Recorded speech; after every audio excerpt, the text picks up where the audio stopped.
There comes a time in every nation's story when people say, enough. When fear no longer silences the soul, and courage begins to speak louder than oppression. The American Revolution was not born from power or wealth. It was born from ordinary people who'd been pushed too far, taxed too much, and silenced too long. In the mid-1700s, the 13 colonies of America were under British rule.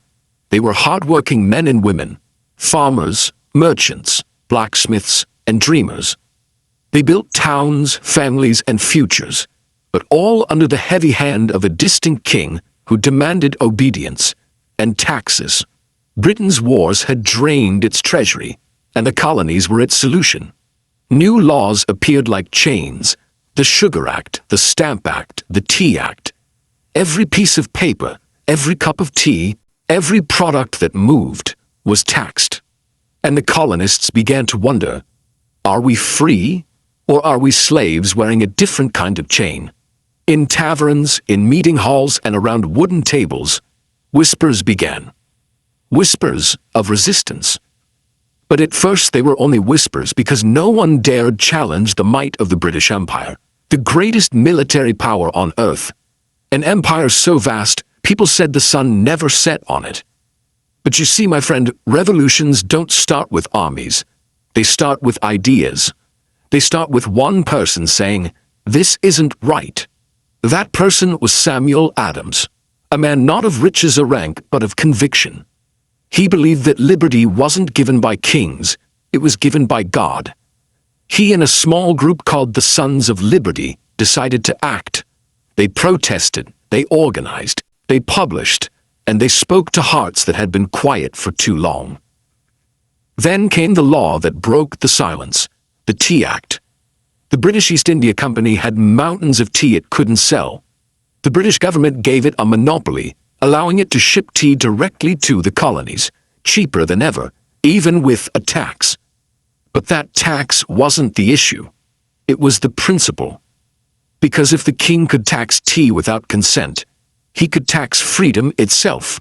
On a cold December night in 1773, in Boston Harbor, 3 ships lay anchored, the Dartmouth, the Eleanor, and the Beaver, filled with British tea.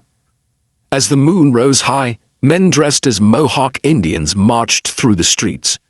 They boarded the ships, opened the chests, and dumped 342 crates of tea into the icy water.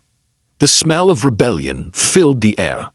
The Boston Tea Party had begun, and though it lasted only hours, it changed history forever. Because that night a message was sent, not just to Britain, but to the world, that freedom has a price, and some are willing to pay it. The British were furious. To punish Boston, they passed the Coercive Acts, known to the colonists as the Intolerable Acts. They closed the harbor, stripped Massachusetts from self-government, and sent troops to enforce royal control. But instead of fear, they awakened fire. Other colonies began to unite. For the first time, Americans saw themselves not as Virginians or New Yorkers or Bostonians, but as one people with one cause, liberty. In 1774, representatives from 12 colonies gathered in Philadelphia for the First Continental Congress. Men like George Washington, Patrick Henry, and John Adams sat in the same room, breathing the same air, dreaming of the same freedom. They didn't yet speak of war. They spoke of rights, of petitions, of peace, but deep down they knew the storm was coming. And then the spark became flame. April 19, 1775. The sun rose over Lexington, Massachusetts. British troops, sent to seize colonial weapons, faced off against a small band of farmers and townsmen. The air was tense. Both sides stared, muskets ready. Someone, no one knows who, fired the first shot. The shot heard round the world. The Battle of Lexington and Concord marked the beginning of the American Revolution. Ordinary people, farmers, blacksmiths, teachers, stood against trained soldiers in redcoats. They weren't fighting for land or money. They were fighting for something bigger, something invisible but undeniable, the right to live free. And you see, my friend, that's the power of belief. When you believe in something deeply enough, you become unstoppable. Britain had cannons, ships, and gold, but the colonists had conviction. They had fire in their hearts, and no empire can conquer that. When George Washington took command of the Continental Army, he didn't have much. No proper uniforms, little food, no navy, barely any gunpowder. But he had men willing to die for an idea. And he had something the British didn't understand: purpose. Purpose turns weakness into strength. It turns farmers into fighters, and fear into freedom. The war raged on for years, through freezing winters, crushing defeats, and fleeting victories. At Valley Forge, soldiers starved, froze, and suffered. But they didn't quit, because they believed that even if they died, their children might live free.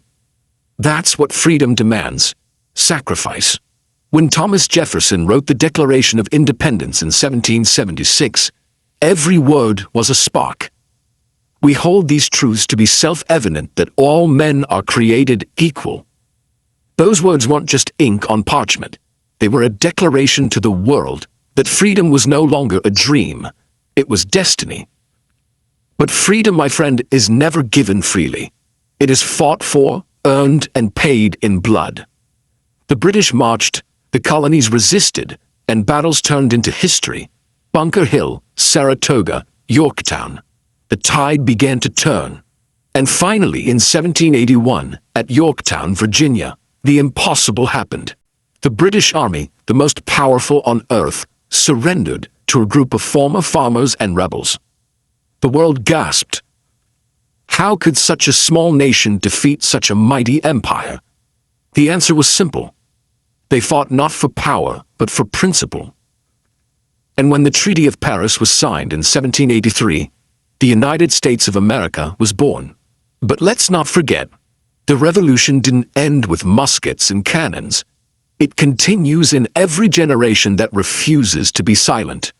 The same spirit that burned in the hearts of those men and women still burns today. In every person who stands against injustice, who speaks truth to power, who believes that freedom is worth fighting for. Because you see, the American Revolution wasn't just a war between nations. It was a war within the human soul, between submission and courage, between fear and faith. And every time a human being chooses courage, that revolution continues. The spark that lit in Boston didn't just create a country, it created a message to the world. That no matter how small you are, no matter how mighty your oppressor, you can rise, you can stand, you can change the world. Because revolutions don't begin with swords. They begin with belief. They begin with people like you. So remember this. History isn't made by those who wait. It's made by those who act. The men and women of the American Revolution didn't have certainty, they had conviction. They didn't have comfort, they had courage. And that made all the difference. You may not be fighting an empire with muskets, but you're fighting your own battles, the doubts, the fear, the people who tell you it can't be done. Remember them, the farmers of Lexington, the patriots of Boston, the dreamers of Philadelphia. They remind us that even the smallest spark can light the darkest night. So let your fire burn. Speak up when silence is easier. Stand tall when kneeling seems safer. Believe in your cause, whatever it is, as fiercely as they believed in theirs. Because freedom, in any age, in any form, belongs to those who dare to claim it. And the story of the American Revolution is proof that sometimes one spark is all it takes to change the world.